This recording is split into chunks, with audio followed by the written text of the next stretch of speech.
Romanos 12, del 1 al 21. Romanos 12, del 1 al 21, y pues de 3 en 3.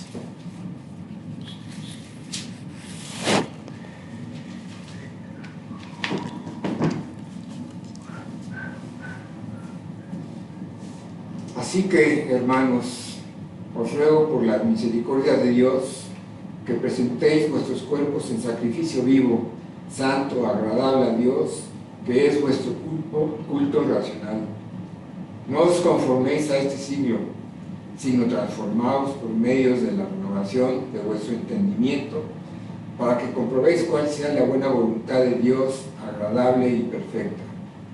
Digo, pues, por la gracia que me es dada, a cada cual que está entre vosotros, que no tenga más alto concepto de sí que el que debe tener, sino que piense de sí con cordura, conforme a la medida de fe que Dios repartió a cada uno. Pues así como en un cuerpo tenemos muchos miembros, pero no todos los miembros tienen la misma función, así nosotros, que somos muchos, somos un cuerpo en Cristo, e individualmente miembros los unos de los otros, pero teniendo diferentes dones, según la gracia que nos ha sido dada. Usémoslo, si el de profecía, úsese en proporción a la fe. O si de servicio, en servir, o el que enseña en la enseñanza, el que exhorta en la exhortación, el que reparte con liberalidad, el que preside con solicitud, el que hace misericordia con alegría. El amor sea sin fingimiento, aborreced lo malo, seguid lo bueno. Sean afectuosos unos con otros con amor fraternal, con honra, dándose preferencia unos a otros.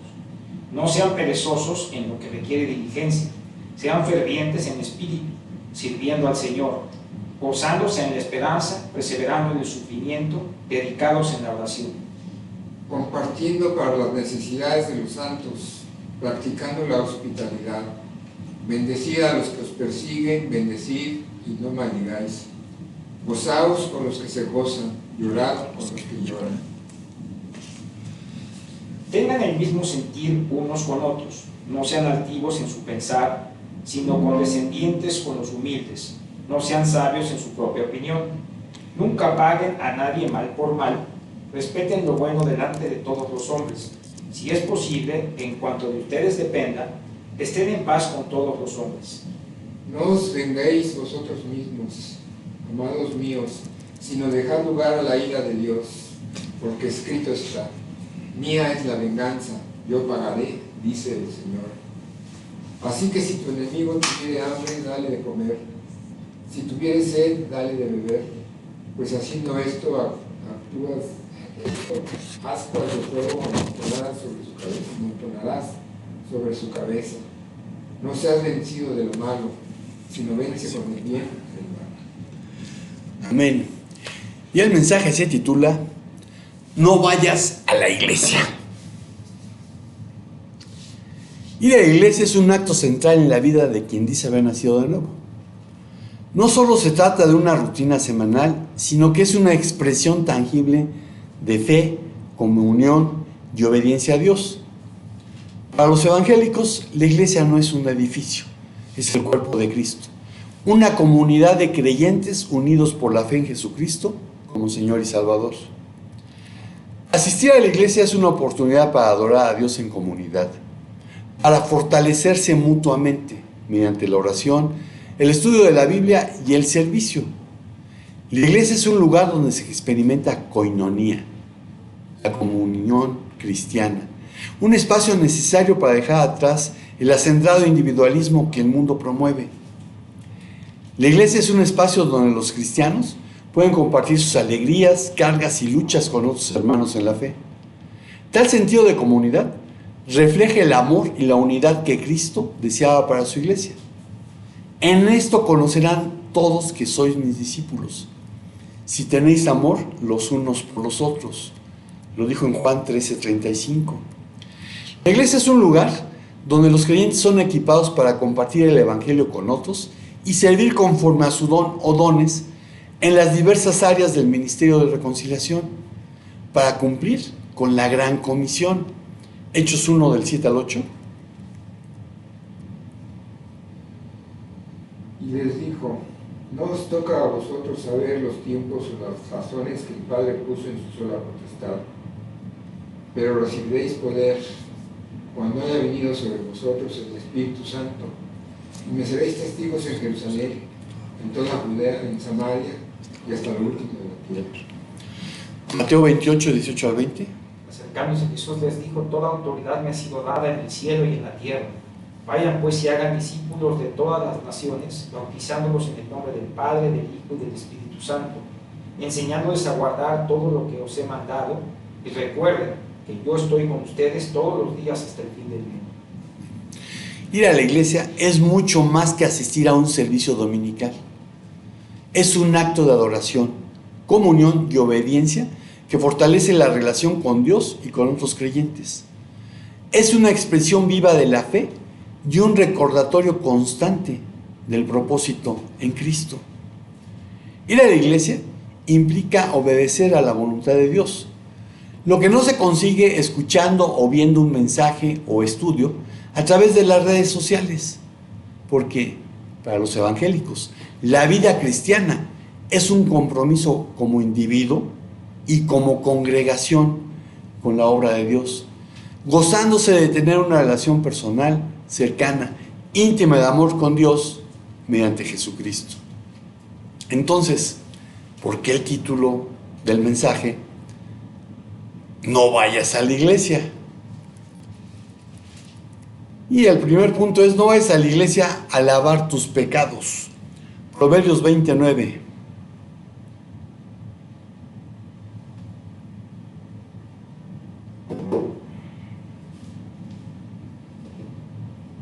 ¿Quién podrá decir: yo he limpiado mi corazón, limpio estoy de mi pecado?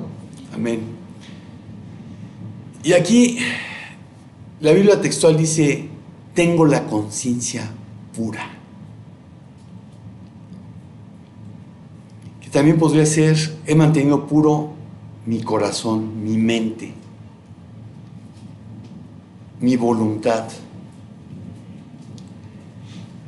Y cuando dice limpio estoy de mi pecado, habla de estar limpio ritualmente, del pecado, del mal, de la iniquidad, aquello que es una ofensa contra un estándar. Y este proverbio declara una verdad repetida frecuentemente en la Biblia. En esta vida, salvo Jesucristo, no hay nadie enteramente libre de pecado. Vean 2 Corintios 5, 21. Al que no conoció pecado, lo hizo pecado por nosotros para que fuéramos hechos justicia de Dios en él. Hebreos 4:15.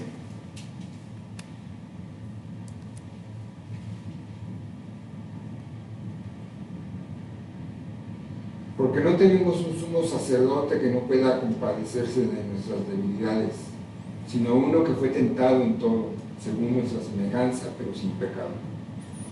Hebreos 7:26. Porque convenía que tuviéramos tal sumo sacerdote, santo, inocente, inmaculado, apartado de los pecadores y exaltado más allá de los cielos. Por tanto, la obvia respuesta a la pregunta retórica de este versículo: ¿quién podrá decir tengo la conciencia pura, limpio estoy de mi pecado? Es nadie. Los que se creen sin pecado se engañan a sí mismos. Primera de Juan 1:10.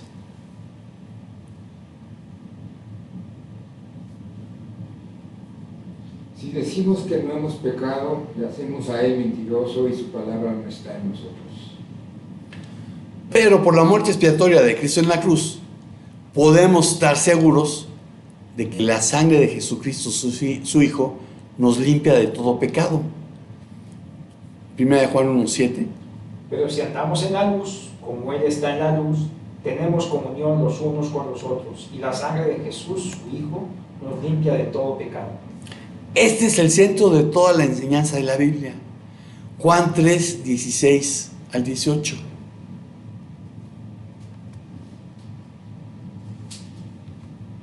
Porque de tal manera amó Dios al mundo, que ha dado a su Hijo unigénito para que todo aquel que en él cree no se pierda, mas tenga vida eterna.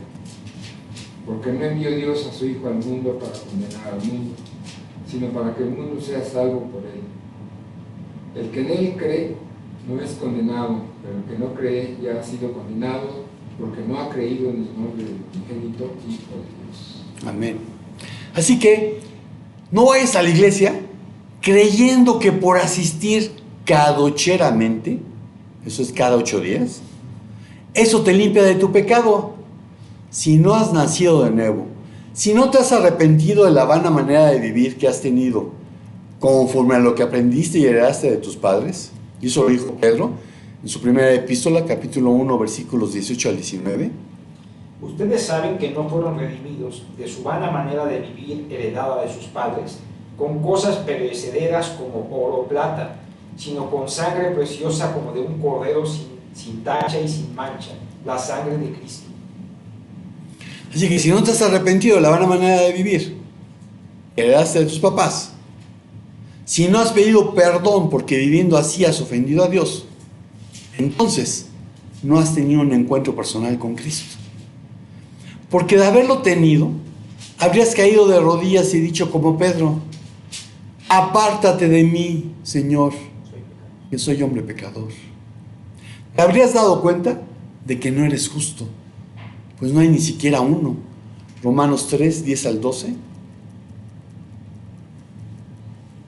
Respondió Jesús y le dijo: ¿eres tú maestro de Israel y no sabes esto? De cierto te digo, que lo que sabemos hablamos y lo que hemos visto testificamos. Estás en Juan y es Romanos. ¿Dijiste Romano? Sí, Romanos 3, 10 al 12. Estabas con Nicodemo. Rogando que de alguna manera tenga al fin, por la voluntad de Dios, un próspero viaje para ir a vosotros, porque deseo veros para comunicaros algún don espiritual a fin de que seáis confirmados. Esto es, para ser mutuamente confortados por la fe que nos es común a vosotros y a mí. Pero es Romanos 3, 10. Romanos, es que luego falla aquí esta cosa. Por eso el papel es mejor. Es más, como está escrito, no hay justo ni a uno. No hay quien entienda, no hay quien busque a Dios. Todos se desviaron a una, se hicieron inútiles. No hay quien haga lo bueno, no hay ni siquiera uno.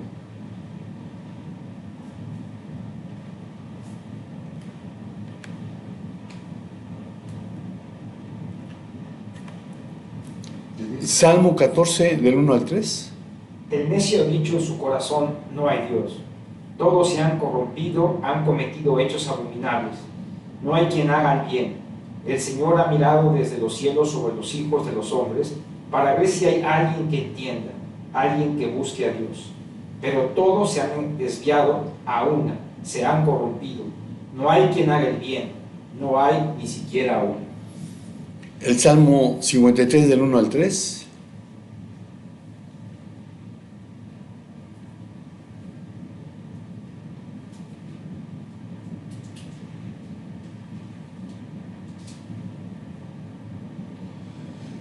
Dice el necio en su corazón: no hay Dios, se han corrompido, hicieron abominable maldad. No hay quien haga bien. Dios desde los cielos miró sobre los hijos de los hombres para ver si había algún entendido que buscara a Dios. Cada uno se había vuelto atrás, todos se habían corrompido. No hay quien haga lo bueno, no hay ni aún uno. Amén. Pablo dijo en Romanos, como está escrito, y bueno, ya vimos dónde está escrito. Entonces, cuando digas, es que la Biblia dice, la pregunta es, ¿dónde lo dice? Ayúdate que yo te ayudaré. No, eso no dice la Biblia. Eso lo dijo Benjamin Franklin y por eso se hizo popular. Pero Benjamin Franklin estaba citando a los griegos, que decían que los dioses ayudan a los que se ayudan. Entonces, eso es puro cuento. Así como el de no sopla ni la hoja, no se mueve la hoja del árbol sin la voluntad de Dios, también es puro cuento. Lee la Biblia, en ninguna parte dice eso. Entonces, Pablo dijo, como está escrito, y ya vimos que sí, En los Salmos está escrito así. Así que te habrías dado cuenta de que no eres justo, pues no hay ni siquiera uno, y que solo por el Cordero de Dios tu pecado puede ser quitado. Juan 1:29. Al día siguiente Juan vio a Jesús que venía hacia él y dijo: ahí está el Cordero de Dios que quita el pecado del mundo. Amén. Y Juan estaba haciendo referencia al Cordero Pascual que se sacrificaba año con año, y en el cual yo llevaba mi cordero, ponía mi mano sobre él, y simbólicamente mis pecados eran transmitidos al cordero, y cuando éste moría, yo quedaba limpio, porque sin derramamiento de sangre no hay perdón de pecados. Pero para que yo quedara limpio, pues tenía que estar sacrificando cordero tras cordero. Se necesitaba un sacrificio lo suficientemente valioso para pagar por todos mis pecados y por los pecados de todos. Pero yo tengo que aceptar que Jesús lo hizo por mí. Que no es por asistir religiosamente a la iglesia, porque no es por obras, sino por la fe depositada en Cristo. Efesios 2, del 8 al 9.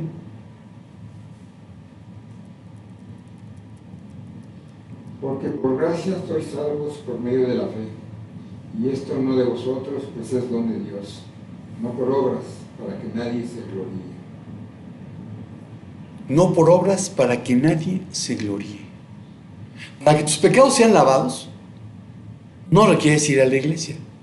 Solo se necesita que confieses tus pecados, te arrepientas, pidas perdón y reconozcas que solo por el sacrificio vicario de Cristo puedes ser limpiado. ¿Y con quién lo vas a confesar? ¿Con un hombre? No, con Dios, que es a quien has ofendido. Apocalipsis 1:5. Y de parte de Jesucristo, el testigo fiel, el primogénito de los muertos y el soberano de los reyes de la tierra, el que nos ama y nos libertó de nuestros pecados con su sangre. Primera de Juan 1:9. Dándonos a conocer el misterio de su voluntad según su beneplácito, el cual se había propuesto en sí mismo. ¿Del 1 al 9 o del 9? 1:9.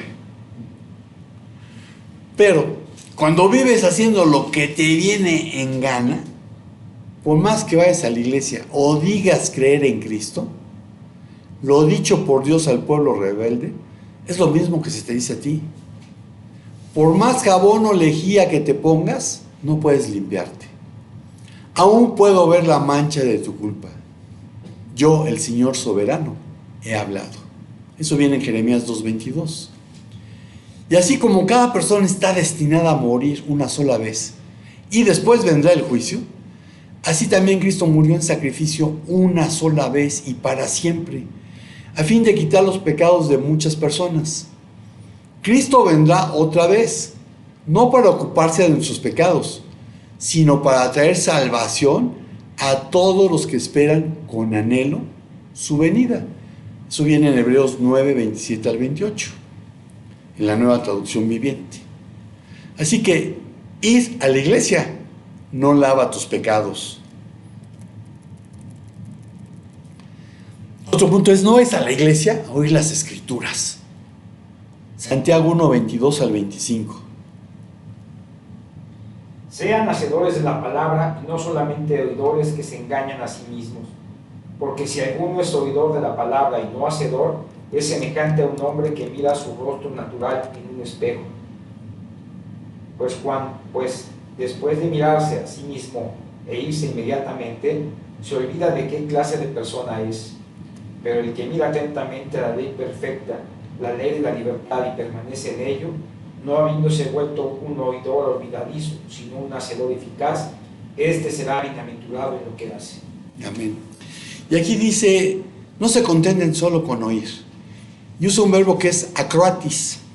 Y este verbo habla de un oyente, de un oidor.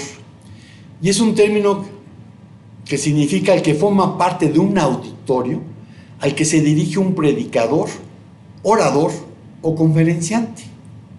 Hay otro verbo que no es el que están usando aquí, que es acuo, que es como se tradujo Deuteronomio 6:4, donde dice Shema Israel, Cuando lo pusieron en griego pusieron akuo, escuchar, ser capaz de oír, en contraste con ser sordo.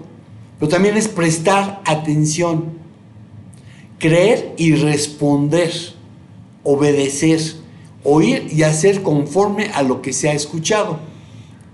Entonces el verbo que usó aquí fue acratis, que es el de un oidor. Dice, se engañan ustedes mismos. Y la palabra habla de engañar, defraudar, y significa una falsa argumentación, es decir, un sofisma o silogismo incorrecto, con que el sujeto se engaña a sí mismo sin percatarse, por no querer reconocerlo, de la falacia de su raciocinio. Un pastor puritano, presbiteriano, teólogo inglés, que fue capellán de Oliver Cromwell y secretario de la Asamblea de Westminster, que hizo varios documentos para ellos, se llamó Thomas Manton. Él vivió de 1620 a 1677. Y él explicó que la forma en que se fabrica el autoengaño. Él dice que la conciencia desempeña 3 oficios: legislador, testigo y juez. Vean Romanos 2, 14 al 16.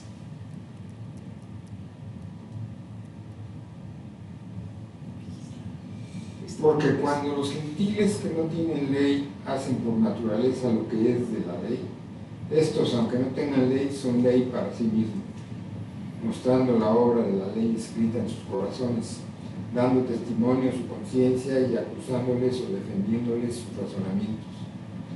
En el día en que Dios juzgará por Jesucristo los secretos de los hombres, conforme a mi evangelio.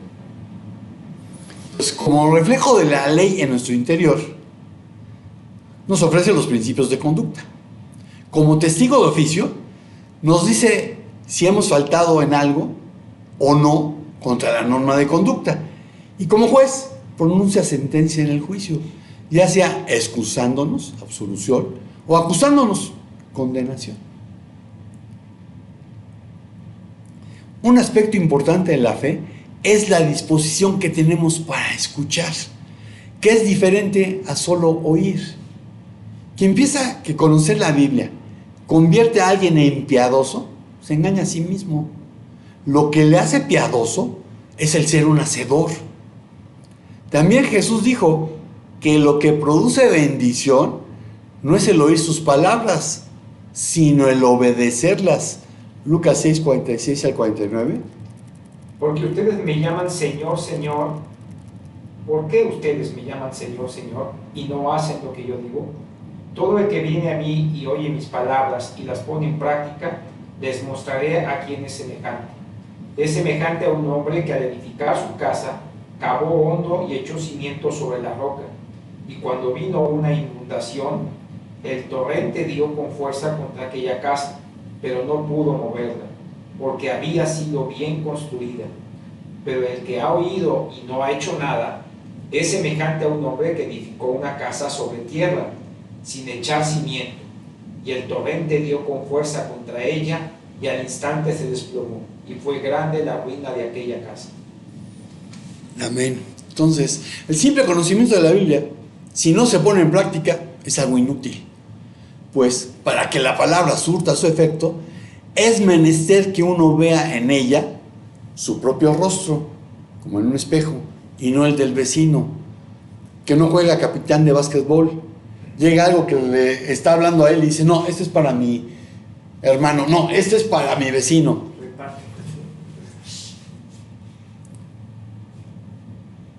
Y una vez que has visto tu rostro, te pares a reflexionar y decidas quitar los defectos y rectificar las imperfecciones que el espejo, la palabra, te haya mostrado. Te pregunto, ¿cuántos mensajes has oído? ¿A cuántos predicadores te gusta seguir en las redes? Bien, entre más hayas oído de la Biblia, sin ponerlo en práctica, en lugar de beneficiarte, te va a generar un mayor castigo. Un siervo que sabe lo que su amo quiere, pero no se prepara ni cumple las instrucciones, será severamente castigado.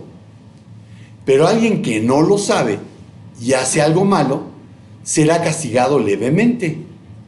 Alguien a quien se le ha dado mucho, mucho se le pedirá a cambio. Y alguien a quien se le ha confiado mucho, aún más se le exigirá. Eso viene en Lucas 12, 47 al 48. Así que te vuelvo a preguntar, ¿cuántos mensajes has oído? ¿A cuántos predicadores te gusta seguir en las redes? Ir a la iglesia a solo oír te compromete más. Un tercer punto es, no es a la iglesia a recibir. Juan 6, 22 al 26.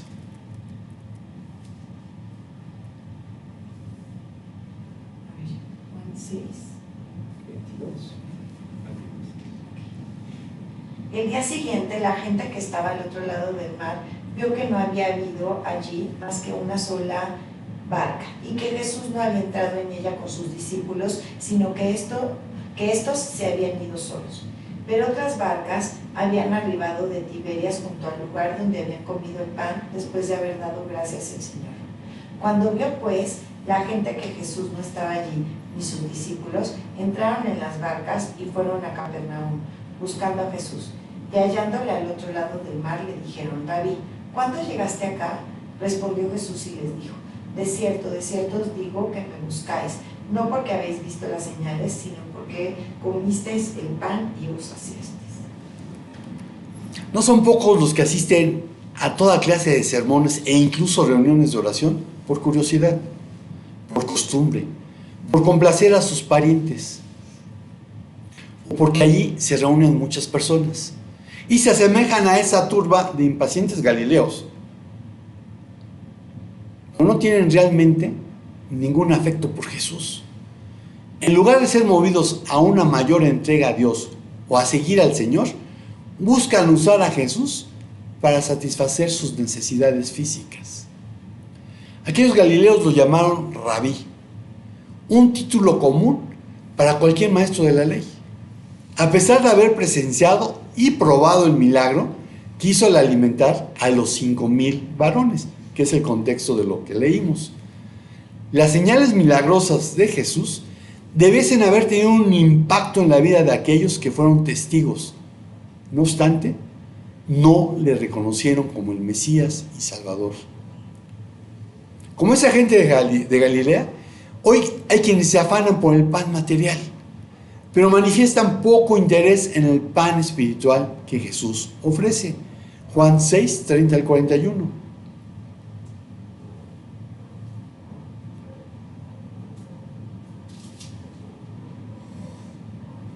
Le dijeron entonces: ¿qué señal pues haces tú para que veamos y te creamos qué obra haces? Nuestros padres comieron el maná en el desierto, como está escrito: pan del cielo les dio a comer. Y Jesús les dijo: de cierto os digo, no os dio Moisés el pan del cielo, mas mi Padre os da el verdadero pan del cielo. Porque el pan de Dios es aquel que descendió del cielo y da vida al mundo. Le dijeron: Señor, danos siempre este pan. Jesús les dijo: yo soy el pan de vida, el que a mí viene nunca tendrá hambre, y el que en mí cree no tendrá sed jamás. Mas os he dicho que aunque me habéis visto no creéis. Todo lo que el Padre me da vendrá a mí, y el que a mí viene no le echo fuera.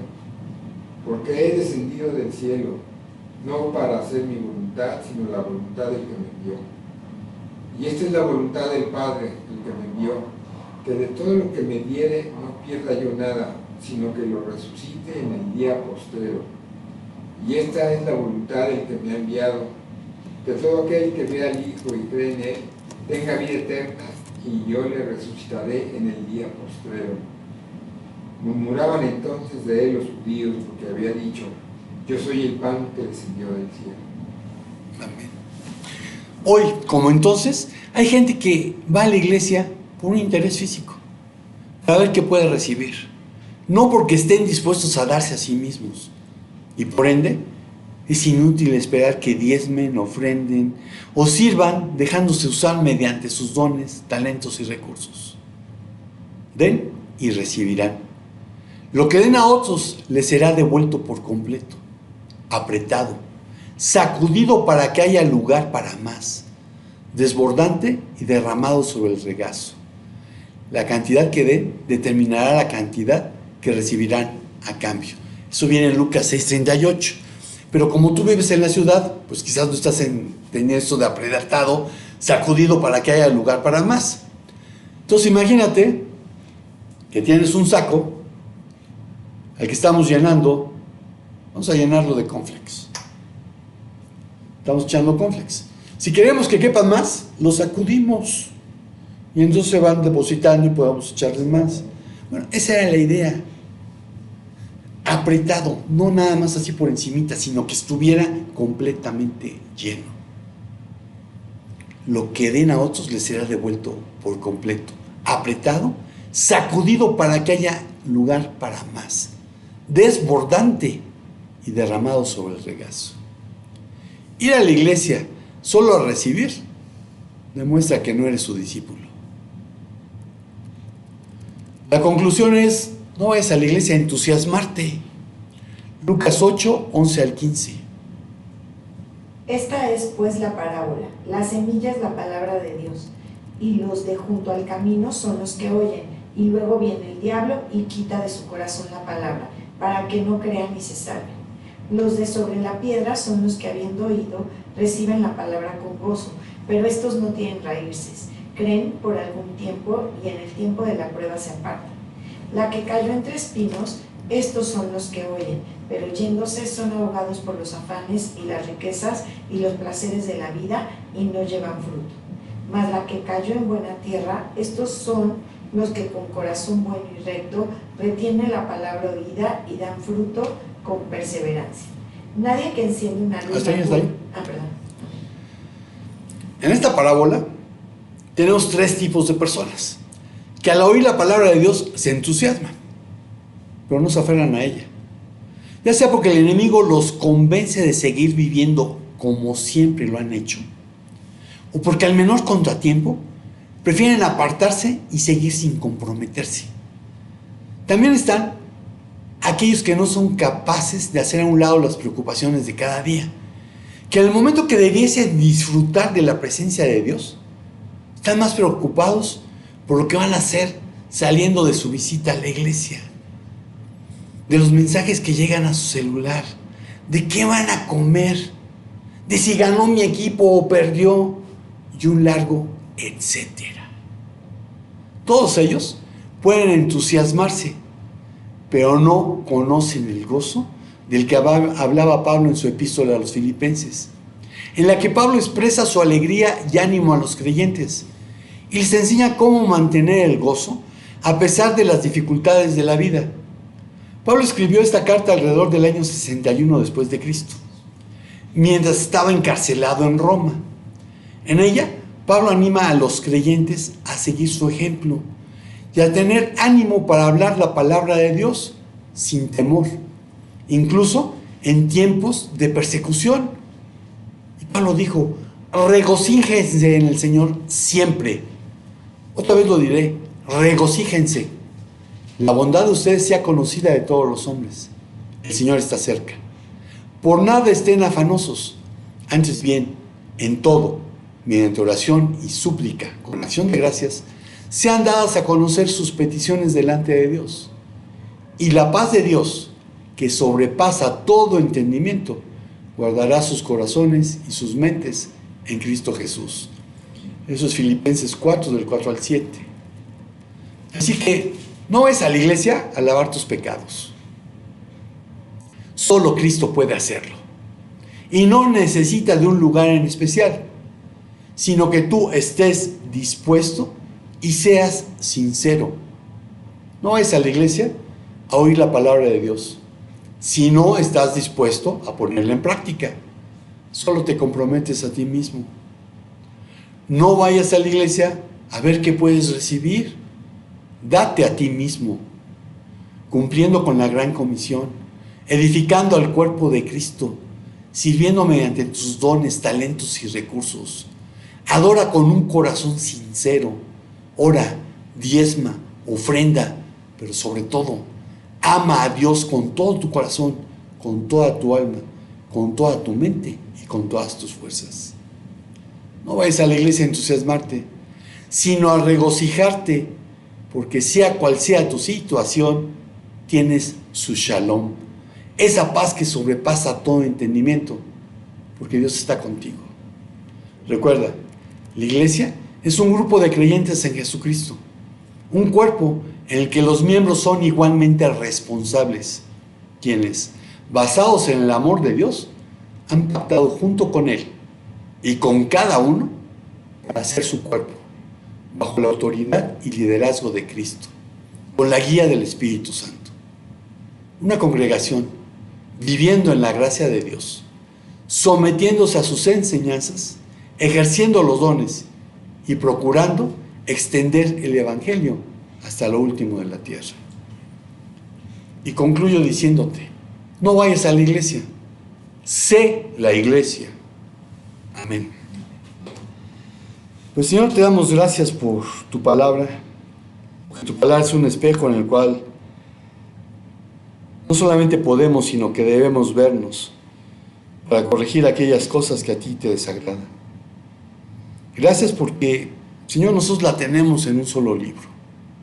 Gracias porque la tenemos toda junta. Y pedirte perdón por ser negligente, Señor. Porque hay tantos hermanos nuestros que quisieran tener quizás una sola hoja. Porque hay tantos hermanos nuestros que quisieran congregarse y lo tienen que hacer a escondidas. Hay tantos hermanos nuestros que quieren adorar con todo su corazón. Y sí lo hacen, pero en silencio. Gracias porque nosotros aún podemos hacerlo libremente. Y muéstranos cómo sostener a esa iglesia que se encuentra perseguida. En el nombre de Jesús. Amén. Y amigos y hermanos de internet, estamos despedidos. Si el Señor no dice otra cosa, nos vemos por aquí el próximo domingo. Shalom, shalom.